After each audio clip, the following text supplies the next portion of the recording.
for a little over 5 years. We did start just as emergency food and clothing. We did that for about almost 25 years, but had to recognize that the two leading causes of hunger in the United States is underemployment, not unemployment, underemployment, and educational attainment. And so we knew that if we wanted to end hunger in our community, we could not just be satisfied with passing out food. We really needed to address those two issues. And so on both campuses in Brandon and in Riverview, we have a thriving back to work program, and we also offer free GED in both Spanish and English. So we're really proud of that. We just had a student graduate with her GED yesterday, and we also had someone secure a job for $15 an hour full-time yesterday as well. So we're really excited about that. I just wanted to update you a little bit on what's been happening with us due to COVID. So our fiscal years run from July 1 to June 30th.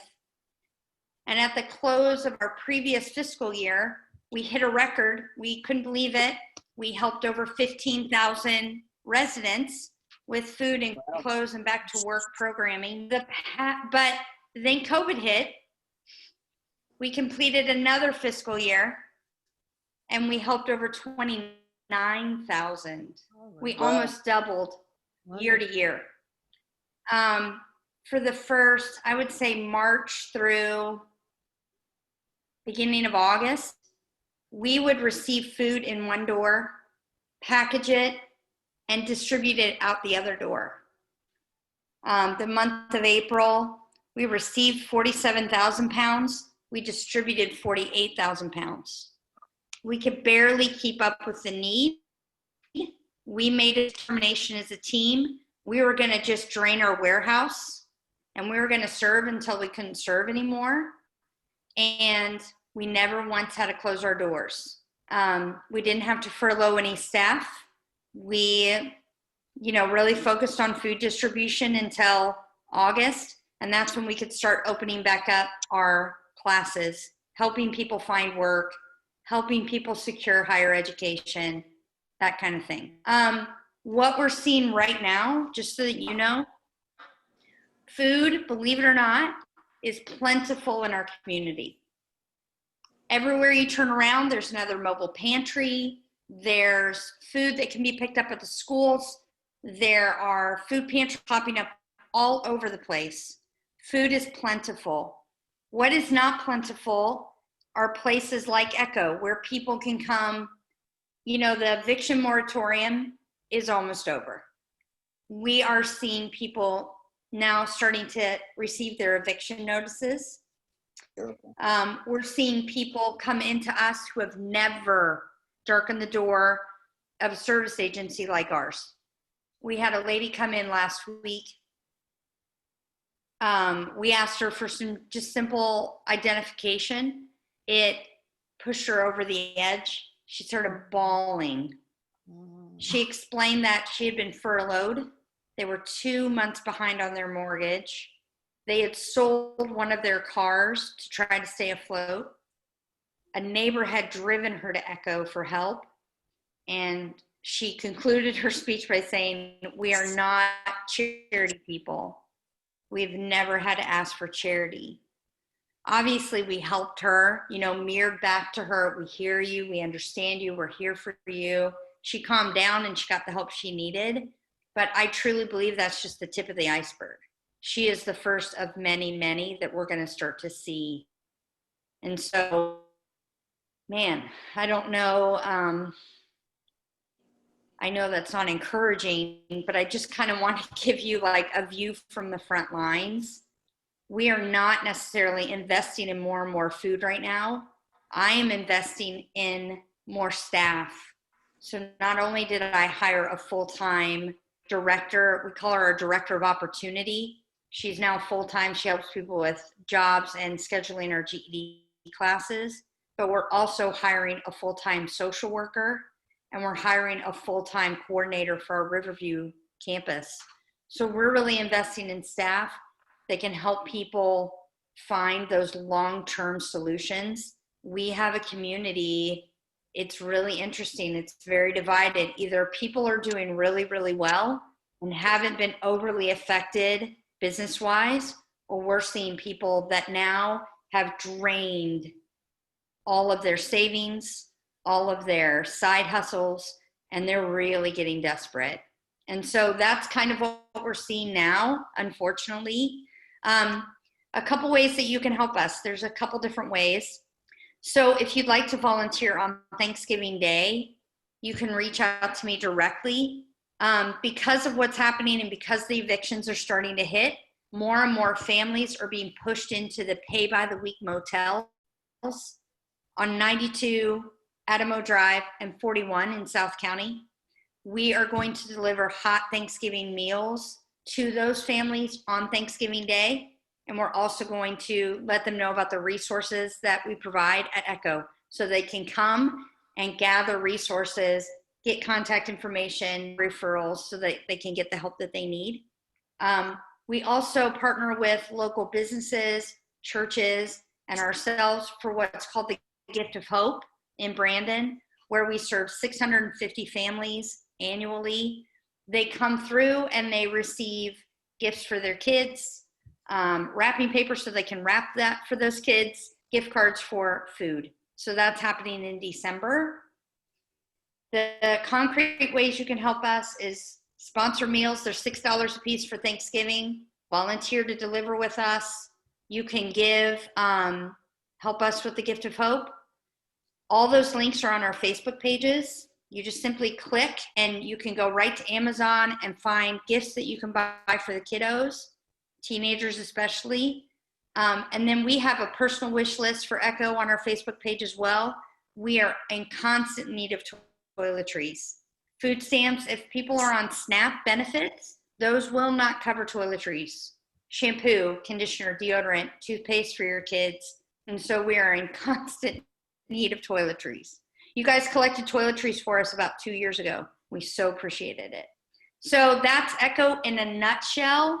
I would love to answer any questions you may have. But thank you so much for your support. And that's what's happening in your community right now. So thanks. Thank you very much. Any questions? If anyone has questions, I guess you can send them by chat, and Yeah. I can ask Eleanor. So food donations then, are you not requesting anymore? Well, here's the thing. I mean, we're still receiving food donations and we're still serving people with emergency food. It's just that doesn't seem to be the most dire need right now for our folks. They need toiletries, they need resume review, they need connection with local employers so they can get back to work, and they need help with their securing their GED so that they can get better work. A lot of our folks are the service industry. They're not making more than 11, if they're lucky, $11 an hour. So we're constantly trying to get them to a point. Where is ECHO getting the money to pay your people on staff? Okay, so we have a very diversified revenue mix. We have three social enterprises. We have a thrift boutique, an upcycling business called ECHO Handmade, and we also have a used t-shirt business called ECHO Tees. And so we get some revenue from that, those three social enterprises. Those social enterprises also put people to work, by the way. We employ the people that we serve in those social enterprises. We get some grants from corporations like Bank of America, Wells Fargo, Dollar General. They fund a lot of our back to work and GED programming. We get a little bit of church support, but the biggest piece of the pie is just individual donors that give to us on a regular basis. They donate to us reoccurring donations on a monthly basis, and that's how we stay afloat. So I am constantly looking for creative ways to monetize the resources we have, which is an abundance of clothing, but also just to get the word out there so that people can join in with what we're doing. and you guys know this because you're politically active, and I so appreciate talking to a group like yours, but you know that we are very underrepresented in unincorporated Hillsborough. You know, if people need help paying their TICO bill, they have to go to Lee Davis Service Center in Tampa. They have to drive out to Plant City, or they have to go to Ruskin. In unincorporated Hillsborough, we are that front door of social services. And so I really lean on the support of the local, you know, business community and then individual donors. I mean, that's our bread and butter. That's how we keep our doors open. And that's how I can hire on more staff and help more people. So that's where our money comes from. How are You can always pull up 90. Pardon? Go ahead. I'm sorry. I don't want to cut you off. You can always, we're on Charity Navigator. We're a 5-star charity on Charity Navigator. You can always go right on there, get our, you know, how many stars we are. 5 is your highest rating. And you can pull our tax return. You can see exactly how much money we have, how much I'm paid. We're very, very transparent with where our money comes from and where it goes. So anyway, within your facility, go ahead. How are you handling the COVID spread within the clinic? Oh, okay, so we are in county-owned buildings. We lease space from the county, and so we're under their guidelines. So from day one, you know, anybody in our pantry has gloves on, social distancing 6 feet. Everybody in our building, whether you're being served or whether you're serving, has a mask at all times, and everyone's temperature is taken. On top of that, we have to monitor how many people are in our building at one time. So that's how we've handled COVID. So, yeah. I had a question. That's how we're doing it. Yeah. Do you partner with Metropolitan Ministries? I would say we have a close relationship with Metropolitan Ministries, but we don't necessarily partner with Metropolitan Ministries. An easy way to think about ECHO is we're kind of that Metropolitan Ministries of unincorporated Hillsborough. Okay. So that's what we do. But I have a very good working relationship with Metro. We try to lean into each other and refer to each other as much as possible. So. What kind of community outreach do you have in looking for volunteers?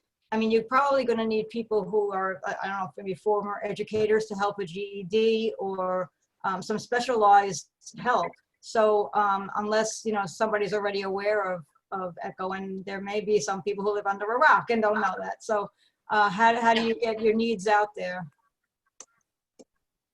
So we communicate a lot through social media, to be totally honest. We're really active on Instagram and Facebook. We also send out a monthly newsletter. The first week of every month, we're very faithful to send out our newsletter. And then throughout the year, we have open houses where people can just come and see our facilities and see what we're doing. We are in constant need of volunteers to help at either our Riverview location or our Brandon location, to help us in our food pantry room, our donation room. And then this is exciting, drum roll please. We're opening a thrift store. So we've had a boutique for the last year and a half, a thrift boutique. A donor came to us and gave us a deal on 4,200 square feet of retail that we could not say no to. Wonderful. And so we'll be opening that in January, and we'll need help. We'll need volunteers to help serve in our thrift store. That'll be. We do need, yeah, we need bilingual volunteers. We need people who can speak Spanish, English. That is always a need of ours. We do a lot with the farm worker community. They know they can come to us at a safe place. We will serve them. And so we always need Spanish and English speakers. So. Do you partner with any local businesses that might be hiring so that these people can find jobs, let's say AAA or, you know, any grocery stores? Yes, so we do partner with the local business community, and we also are developing a hyper-local internship program where a local business would partner with us, and they would place one of our neighbors, and they would commit to paying $10 an hour for the internship for 6 weeks, 10 hours a week. So it's a financial commitment on the part of the employer, but it gives our neighbor practical experience. So right now we've had a printer sign on, we've had a pest control company sign on, and we're just in the pilot stages of that. But that's our goal, is to eventually literally just have pipelines where we can vet our neighbors and then put them right into meaningful wages. I mean, we can get people jobs at McDonald's. That's not the issue. We need to get them in positions where they don't have to live in the pay-by-week motels, and they're not relegated to trailers where when you go into the mobile home, you can literally see the ground because there's holes in the floor. And if you complain to the landlord, he will evict you, and you have very little recourse. I mean, those are the people we're working with. Right, right. So we need to get them in $15 an hour jobs. Yeah, They need to be able to luckily, support their family. Yeah, we were thrilled the amendment passed. right. Yeah. Thrilled. Yeah, we see it up close and personal. So just to recap then, I know the Women's Club donated like 1,600 pounds of groceries since April. Yeah. So are you advising us to stop doing that and instead maybe donate toiletries? I would never advise anybody to stop donating anything. But yes, we're in dire, we could use toiletries for sure. We could use toiletries for sure. Because I'm going to be honest, so there are a lot of federal grants through the CARES Act that will give me money to buy food. Like, I can buy exactly the kind of food that we need right now. Those dollars do not cover toiletries. They do not cover my staff, that kind of thing. And that's where the greatest need is. So, yeah. And where is the building in Riverview you're opening, you said? Okay, so our second location, it's been there for 2 years. It's directly behind Riverview Elementary. It's on the corner of Capitano and Riverview Drive. Okay. It's a Parks building. It's right there by Riverview Park. It's right there, right behind that brand new gas station on 301 in Riverview. We're behind the gas station. Is that on your website? Yes. It is, okay. Yep. 7807 Capitano.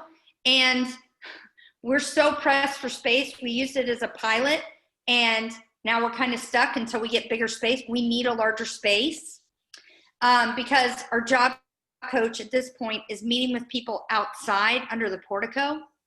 And we're going to have to start hosting classes like move the clothing racks and set up tables for classes in the afternoon. So we're making do, but we need a much larger space. We're looking for about 8,000 square feet in Riverview. It's hard to find anything that we can actually like afford. Yeah.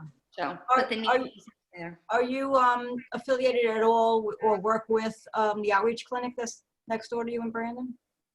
Yes. So the way I describe the outreach clinic is we are best friends, but it's like having a Target and a Walmart next to each other. We are not the same nonprofit. We are not the same nonprofit, but we work side by side. So we are constantly talking to each other. You know, we stay in our lane. We don't do anything medical. They are doing that and doing it really, really well. And they refer their patients to us for food and clothes and back to work coaching. And we refer our neighbors over to them and for anything medical. So that's how we kind of walk hand in hand. Another question, does your outreach extend to folks up in Progress Village? Yes.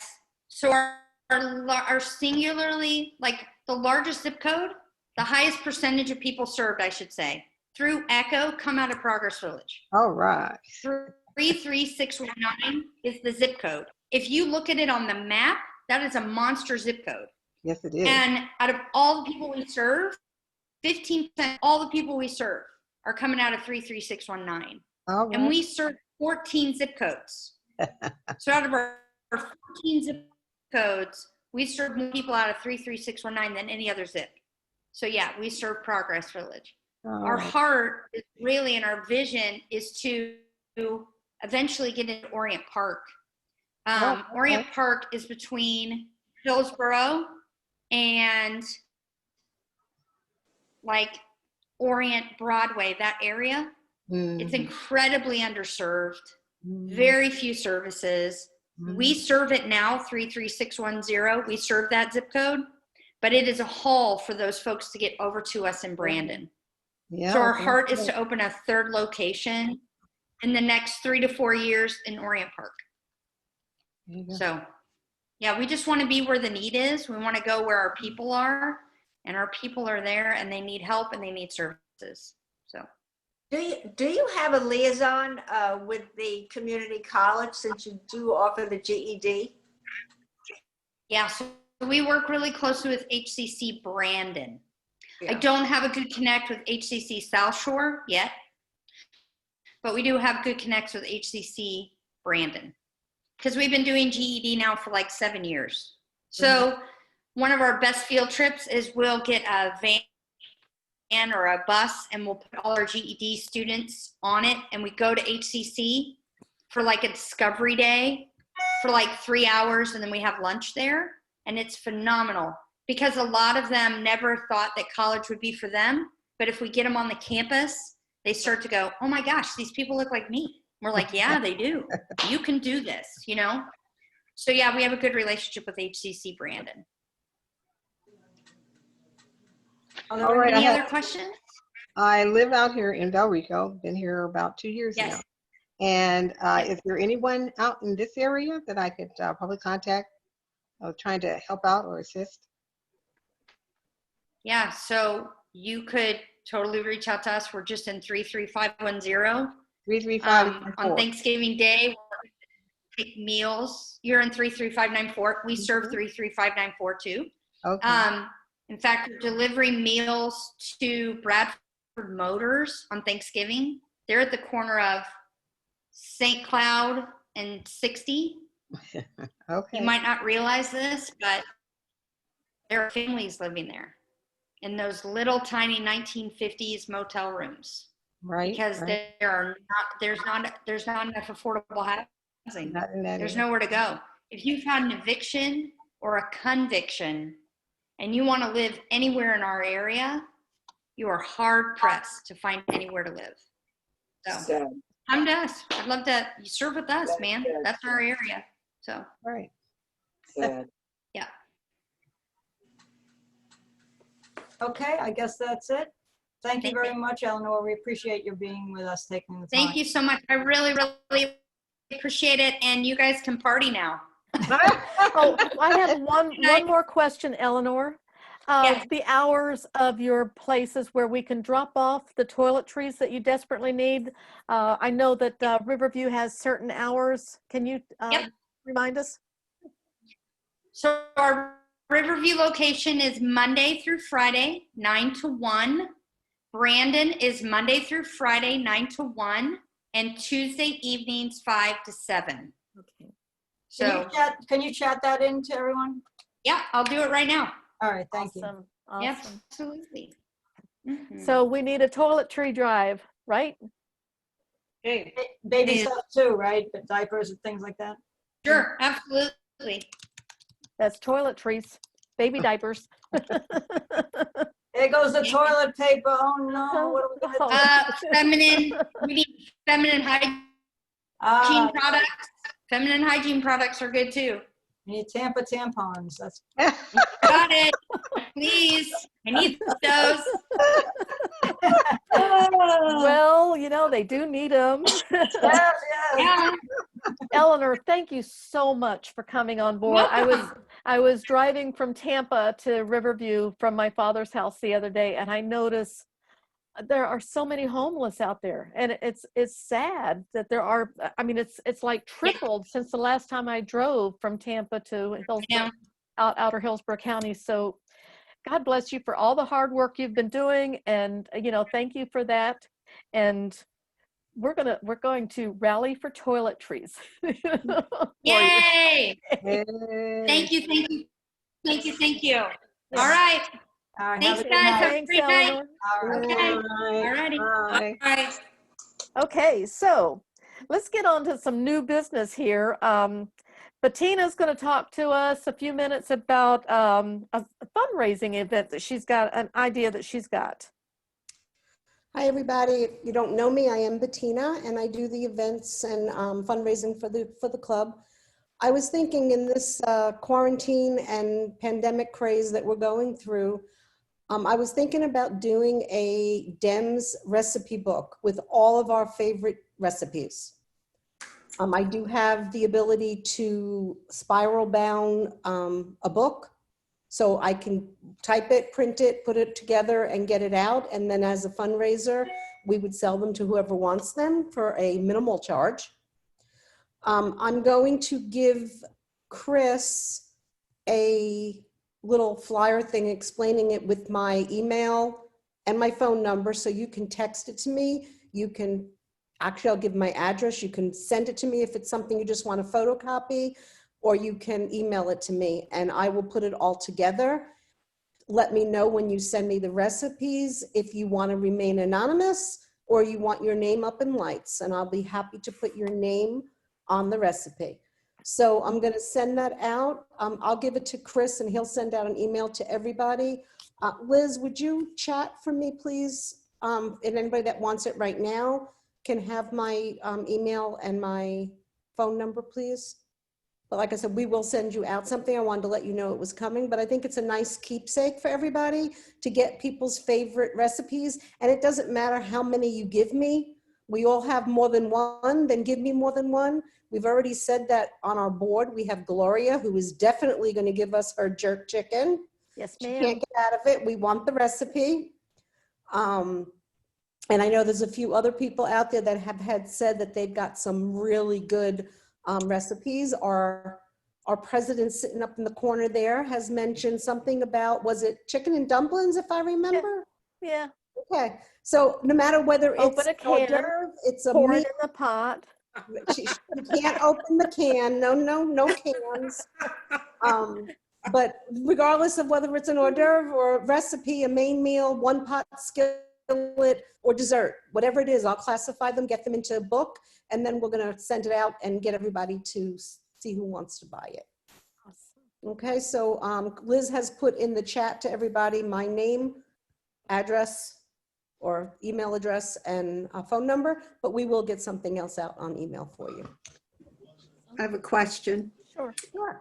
Is there anybody here that's artistically inclined that could help with that cookbook and just kind of add to it? Would you like to? I'm not artistic.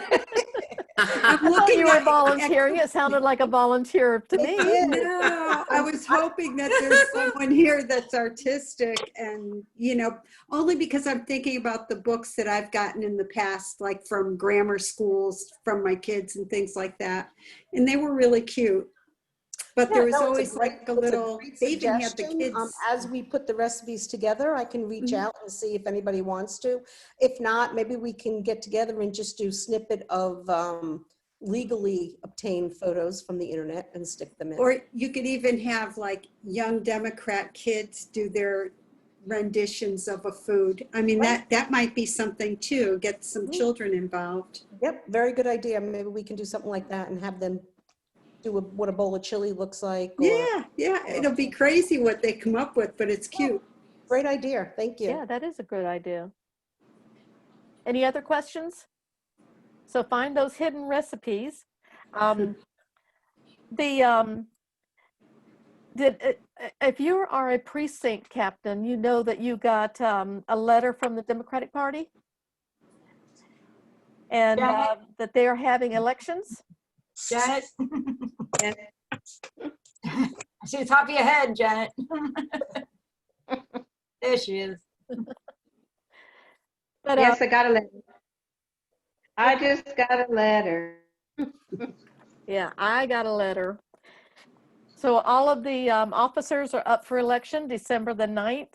If you are a precinct captain, I can't urge you enough to come on board and get into that digital Zoom. You cannot digital in on your iPhone. It has to be on a laptop or an iPad. And I don't know who's running. I don't know if anybody's going to run against Ione, but that would be kind of silly. But I thought Alma was on here a moment ago. I don't know if she's going to run again for state committee woman, but guess not. I think she dropped off.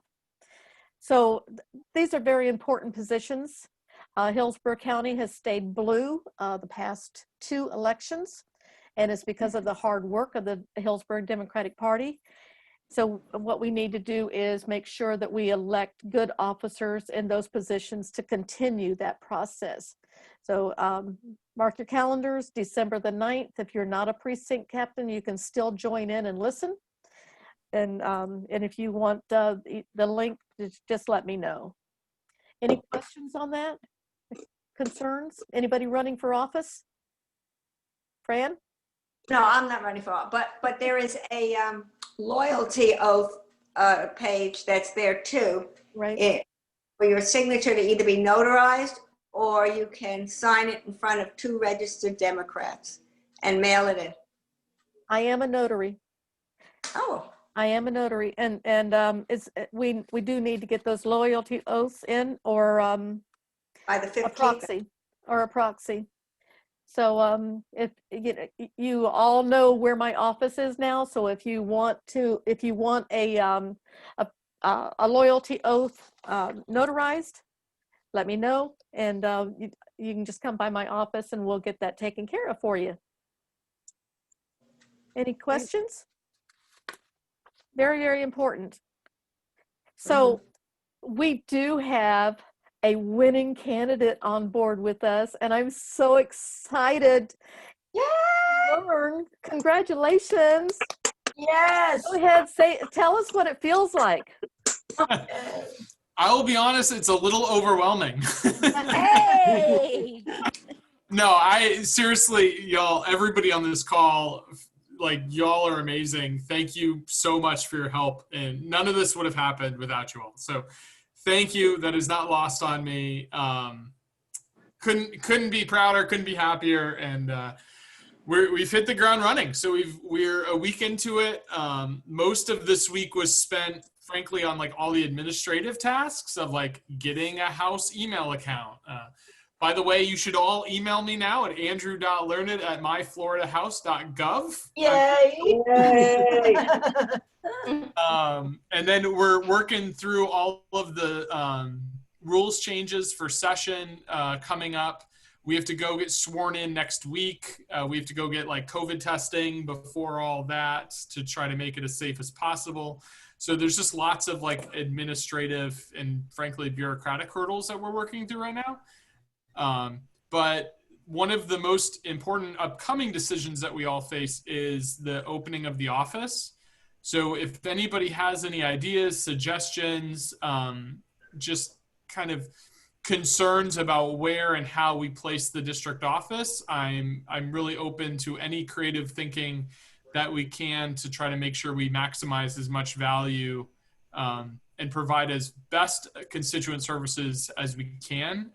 As I've told my staff from the very first email I sent as an elected rep was that was my #1 priority, which was really getting, being the best in the state at constituent services.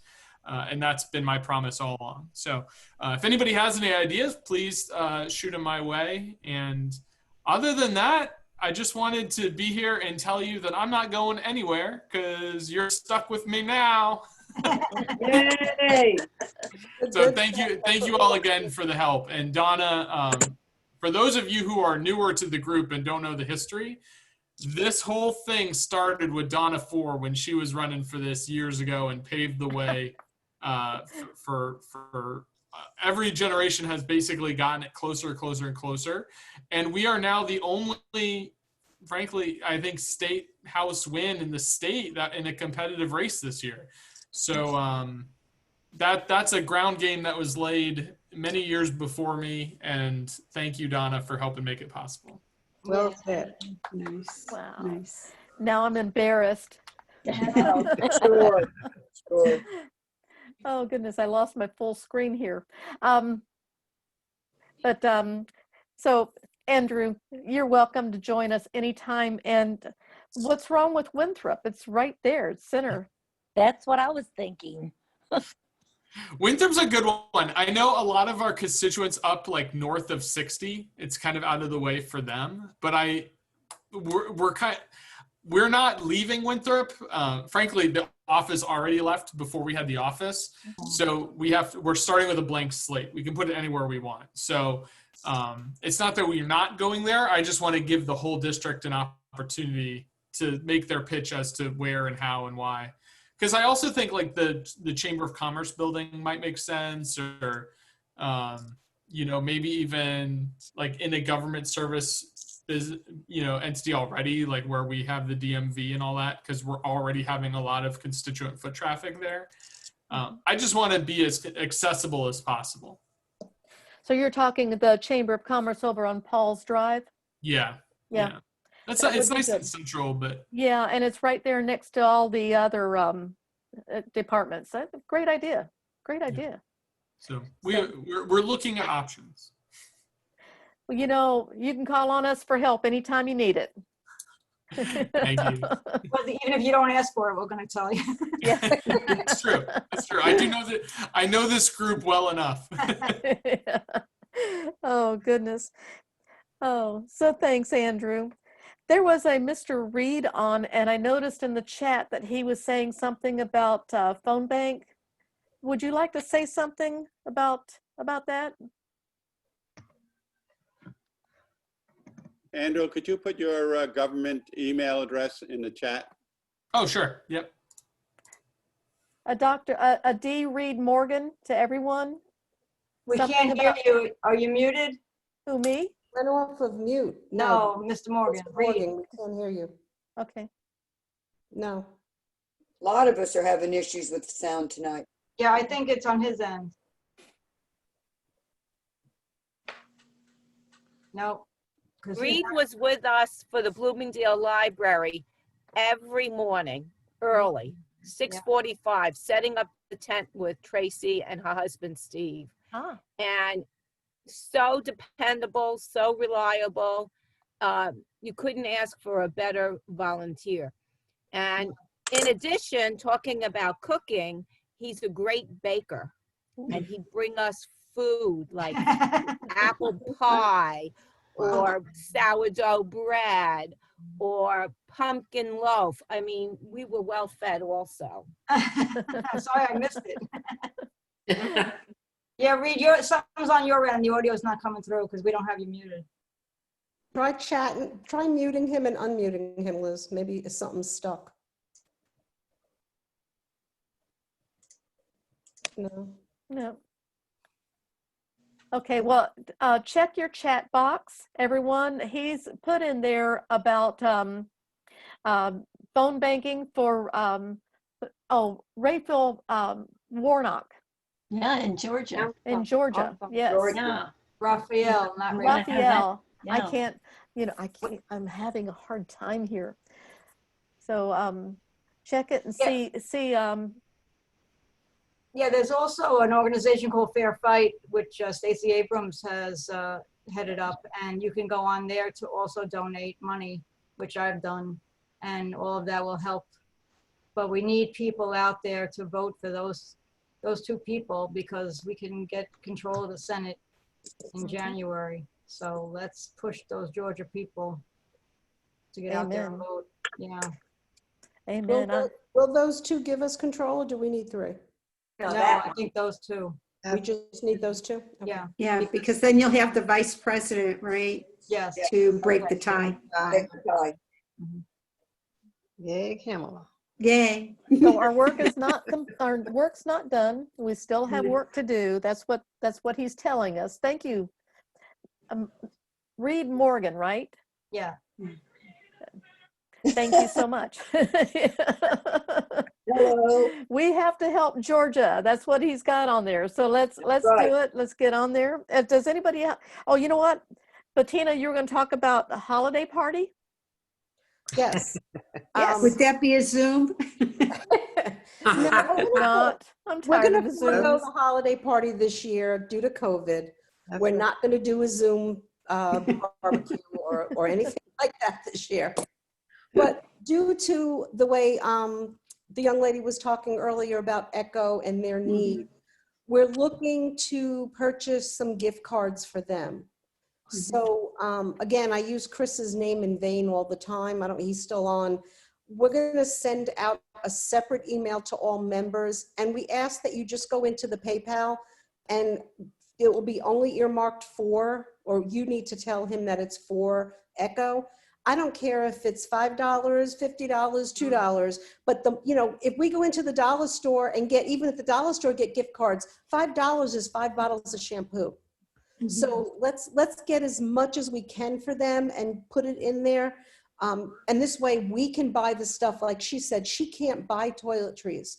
I know from years ago when I was a cash register girl in high school that people would come in with their food stamp cards and they couldn't buy things like toilet paper. They couldn't buy anything that wasn't edible and that was not taxed.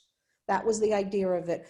So these people can't get those kind of things. So think about the next time you go to the bathroom not having toilet paper. I know we all went through it at one time and we all panicked. Well, these people panic every day. And there's a lot of things out there they don't have, even a bar of soap. I mean, to think, deodorant, bar of soap, anything like that, it means something. So the more money we get, we'll either purchase, like I said, gift cards, or as she said, the need is for toiletries. I'll volunteer for the club. I'll go to the dollar store and I'll clean them out. And I can say that we used to charge for tickets for the holiday party, like $25, $35, I think it was. So why don't we use that money that we would have normally spent on ourselves toward them? Right, and I was just going to say, Liz, thank you. Sorry. That, we're not, no, you're fine. We're not asking you to give, what you would pay for a ticket, but we're asking, that's money we're not going to accept, not going to need for our holiday party. So let's give somebody else the holiday party and let's give them the stuff that they need. Yeah. Sounds like a plan. Thank you, Chris. Chris, if you could send out, please. Yeah, and he just chatted. He just did. He chatted it? Yeah. Yeah. Oh, okay. Okay, so I'll go on there. Such a good giving club. Thank you. Yes, we are. And Yes, you are. A lot of people in our community need it. We see them. There's so many people out there doing things. One of my friends in Alabama, they're starting to get a little colder. She goes to Walmart and she picks up those little tiny fleece blankets. They sell them for like $2.50. And she keeps them in the back of her car. And she said when she's driving, people are like, please help me. She sees homeless. She hands them a blanket all the time. Because it's something you don't think about, but that's something they can put over themselves cold on the ground. So there's always something you can do for people. Who's going to volunteer to bring the stuff? Bring what stuff? Any toiletries we may have? I can. Yeah, or I can. People can leave it on my front porch if you're closer to me, and I can get it down. You can drop it off at my office anytime, and I'll get it over there because I'm right down the street from them. True, you'll have to put that on the email so people know where to bring it, or if somebody's gonna pick up or whatever. Okay. Any comments on that? No, but if you'll give Chris your address, he can put it in the email. Yeah, we'll do that. This way everybody gets it. So, any other announcements?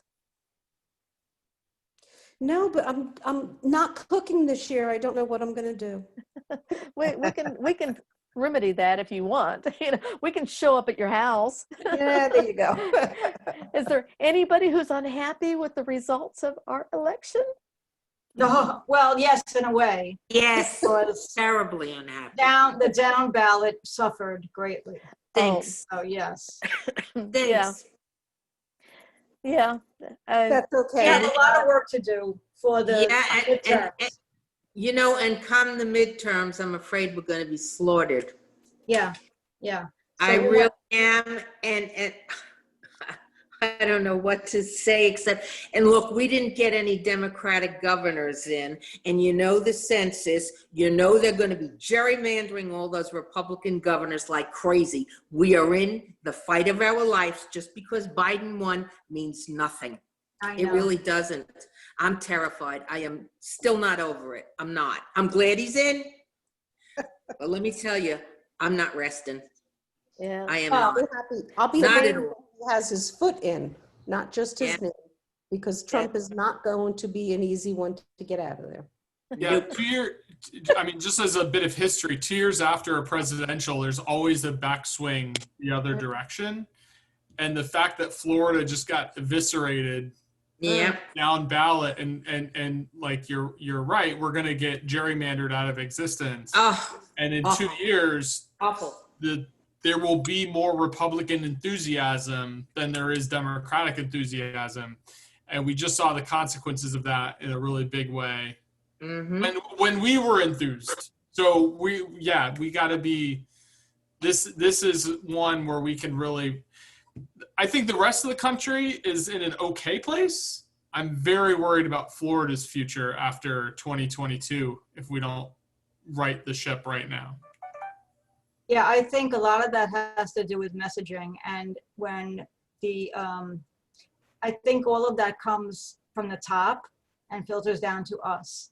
And some of the messaging was not effective, or it wasn't, in other words, defund the police and the word socialism, both of those terms killed us, I believe.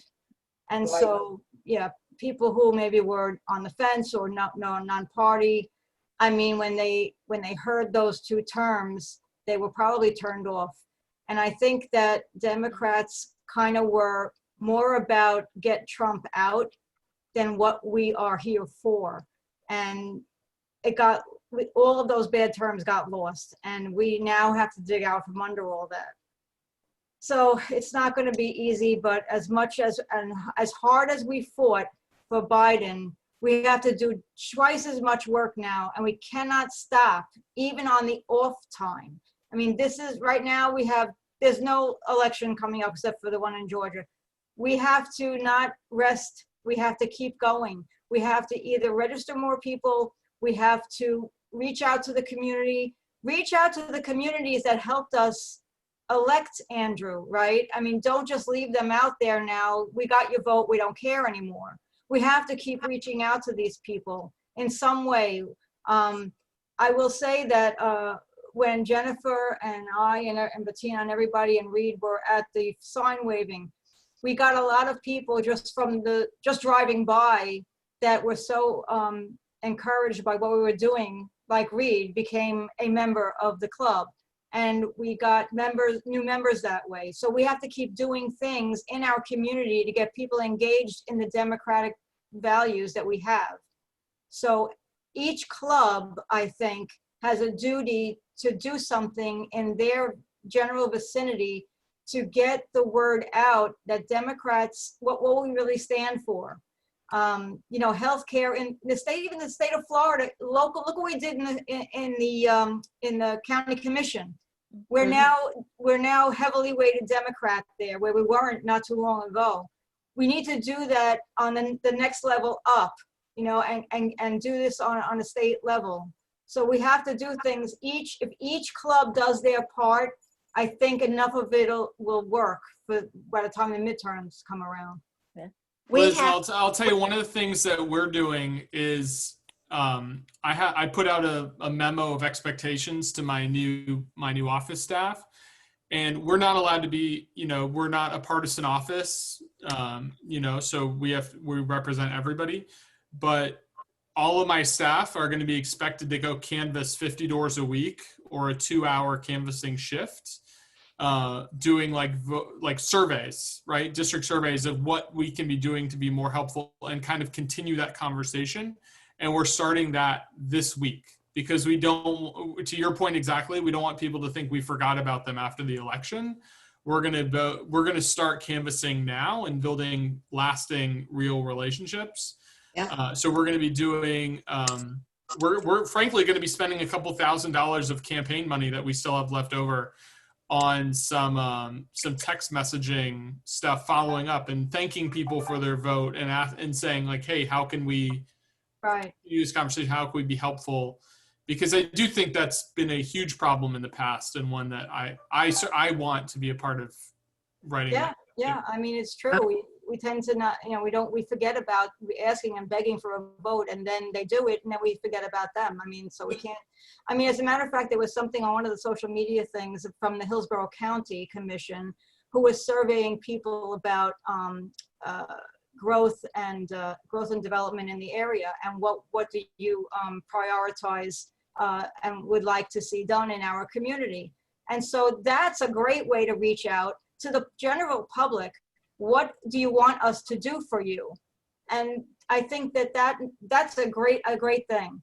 I don't know if we can, as a club, do things like that, but we need to be visible on the off time. Yep. We work too hard to get here. We can't let it We go. have been in the South Shore, where, the precinct captains and the regional, they're going to continue working. I know that our regional director, Merle Berg, said, we're starting tomorrow. We're not going to rest. Most importantly, in 2 years, we had the governor's race and Rubio. Yeah. Yes. Get rid of him. And we have to get back some of these seats that we lost. So we're going to be very active. I was at the DEC meeting last night, and they too, we got to get the state party to pick up and change their talking points. We have to address many issues that we were flawed by what happened in Miami-Dade. And we thought we were doing so good, that was the thing. I was shocked, to be honest. I didn't think that was going to happen. I thought we had such momentum, really. Well, they started years ago, and this was the outcome. Yeah. And we didn't answer them about what socialism was. We did not answer them about the defunding. We should have given our answer, the alternative, what are social programs. We didn't do that. That's right. That's absolutely right. Yeah. Donna. Yes, ma'am. Didn't we at one time talk about going to different community type things and putting up a booth so that people could come and register for voting and stuff? Yes. We didn't actually ever do that, did we? Yes, we did. I mean, it's been done. Oh, yeah. South Shore's been doing that quite a bit. But as for the club, to be honest with you, Mary, there's only a few of us that volunteer to do that. So maybe after this, we'll have more volunteers to get out there into the community and put up those voter registration booths and, register people to vote, and at least let them know that we're still here and we're still plugging. Even if we don't register to vote, maybe it just don't know that people know that we're here. Yeah, even just informational. The way we handed out slate cards, right? We can hand out Democratic value cards. If we're creative, we can figure something out. The only issue I have is because we're in COVID, and I don't know what the Biden administration is going to do as far as the states. I don't think there'll be a shutdown, but I don't know. So it's going to be, difficult to do anything in person, unfortunately. And we did the no-knock canvassing, which some people were outside, we were able to talk to them. That's always effective. But so the pandemic is going to see, the Republicans didn't care. They knocked on that door and they didn't care who they spit on. Yep, that Mike Owen knocked on my door. Believe it or not. And I had an Andrew Learn sign in my front yard. They don't even care. Ignorance. Why he did it. One of the important things. Okay, in support of what Mary said, and a question to Andrew, congratulations. Since we found out about all those big numbers up in Progress Village, do you have them penciled in for some of your 50 volunteers to go in? Mr. Learned. Sorry, say that one more time. I don't know if Progress Village is part of your territory, is it? Parts of it is. That's what I'm asking. It's not. Though I made a habit of going to First Baptist Progress Village for the last year. Okay. Leading up to COVID, haven't been back since. Sorry, I'm scribbling a note down. But yeah, no, that's a relationship I definitely want to build, because a lot of these communities, especially on the edges like that, Progress Village is specifically gerrymandered out of this district for a variety of reasons. Not all of them are terrible. But you know, everybody who lives in Progress Village still shops in Brandon, and everybody who lives in Brandon is driving through Progress Village every day. So it's like saying Fishhawk and Riverview aren't the same thing either, right? Like it's one in the same eastern Tampa suburb. I got you. Well, one of the most important things that we have to emphasize to folks when we are registering them or whatever is that off-year election and primary election is much more important than presidential election. Yeah. Presidential election, people have a lot of money and they canvass, they advertise for their party and we contribute. When off-year election and primary election, governance and senatorial and congressional races, we don't have that big pro there, and most people don't even vote that time. And as a result, in Congress and in the state representative, in the state house, we don't have the representation that we should have. Yes, we have to emphasize to people that local races too affect you probably more than national elections do. So if you hit people with, you know, local things that are hurting them, transportation, overgrowth or irresponsible growth, things like that, they're more apt to listen, and then you can get your point across without, you know, having to defend, you know, democratic values and they being a baby killer or whatever they want to call you. So I think that's probably the better way to do it, is to hit people with things that are going to affect them on a daily basis, driving to work, having your neighborhood, you know, in good standing, things like that. I think is the way to do it. So we set up a tent. I think an informational thing is necessary. But I had another question. How did we do with the judges in the sheriff's department? The judges stayed in, all of them, and the sheriff stayed. Oh, and good. Chad Chronister. Yeah, he stayed. Yeah. I'm gonna rest. That's what I heard Fran say that she's starting right away, but I'm resting till the new year. In a couple of days. At least. You know, we all need to just I'm going rest to till the New beach Year's. for a week. But Where are you going? I'm going to the beach. I'm going to Indian Shores. Oh, good. I've never been to Indian Shores, so but Enjoy. I have a condominium and the kids and the grandkids, and we're going to do Thanksgiving week there. So Good. But I'll walk down there I and bug you. I'm going to be there Thanksgiving. Yes. You're going to be close?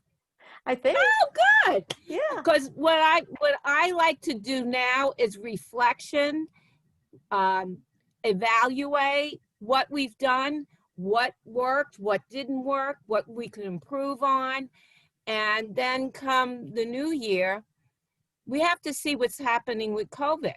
I mean, the numbers keep going up, so we have to wait. Yeah, whatever we need needs to be done responsibly. Yeah. But Georgia, This is our new normal, and we're going to be stuck with it for a while. It's not something that's going to end. I have a quick question.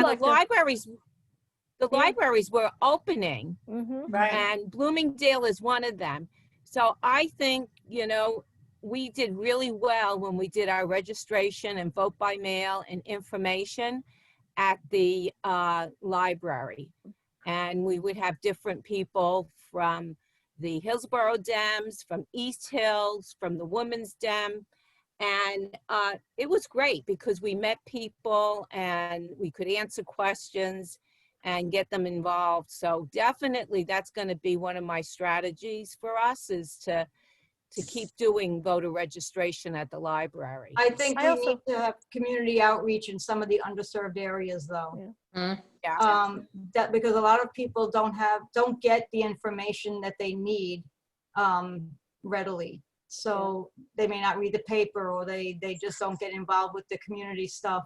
And so I think we need to have a presence at some of those places. I don't know if it should be a library outside a grocery store. I mean, Churches, something some like of that. some of these churches could use some information.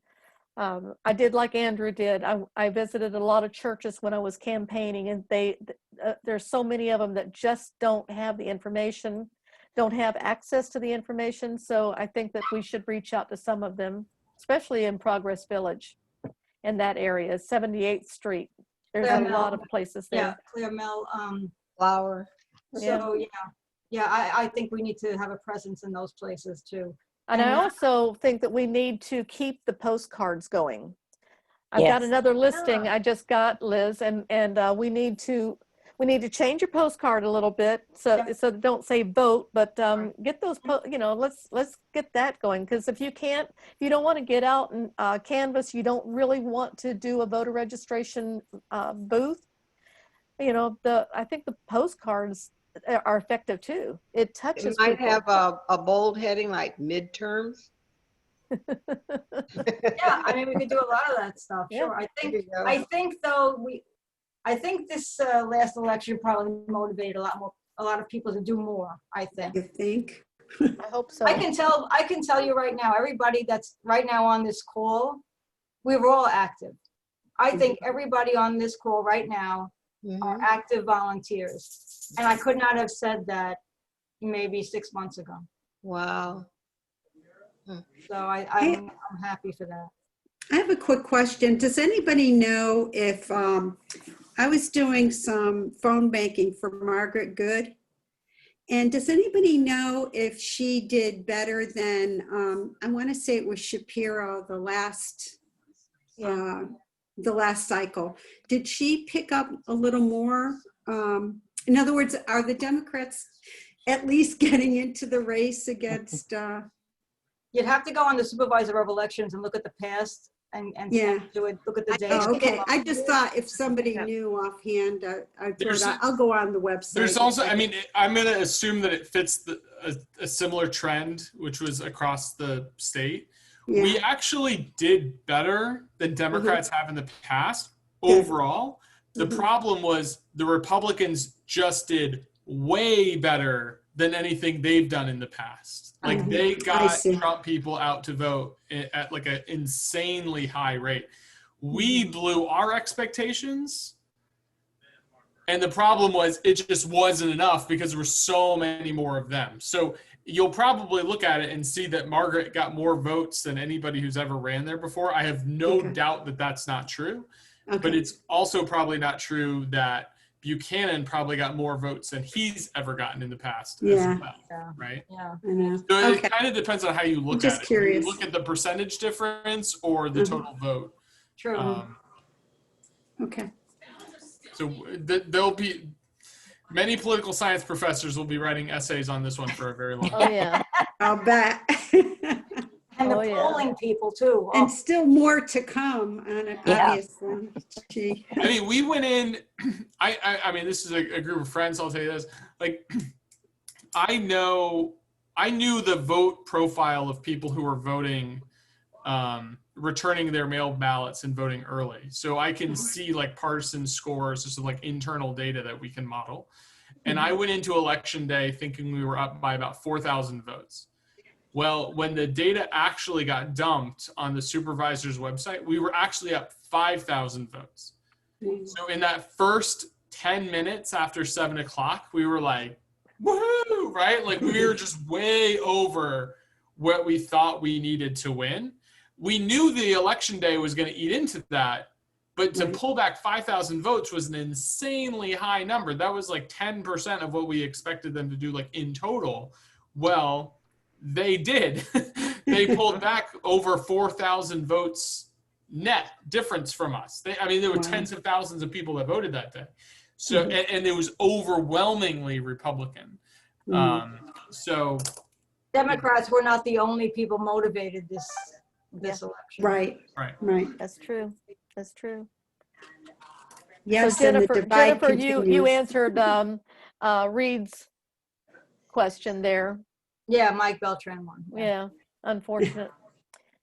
So, any other questions? Any announcements? You know, we did a lot of car parades. I don't know if you know, and we did it in Wamama. And I went through areas. I saw parts of Fishhawk. I you know, went through all those developments, and we met a lot of people. There was a lot more involvement from us, from all of us, than ever before. In Sun City, they did a golf cart Parade.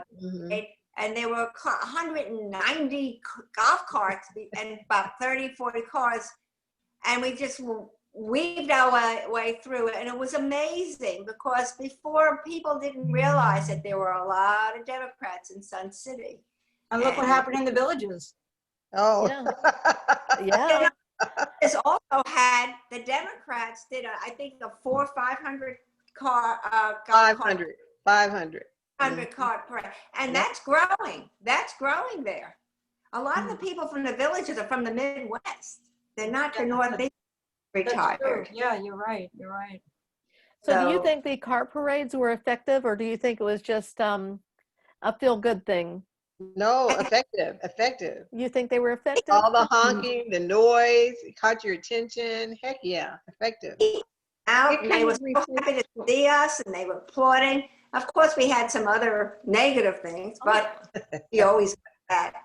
But it was, you know, it was just wonderful for people to realize that we were alive and well, and in large numbers, and it was very gratifying for everybody. And safe. I think it'll be interesting to see now that Trump is out of office. He's what not kind out of of office yet. Is he really?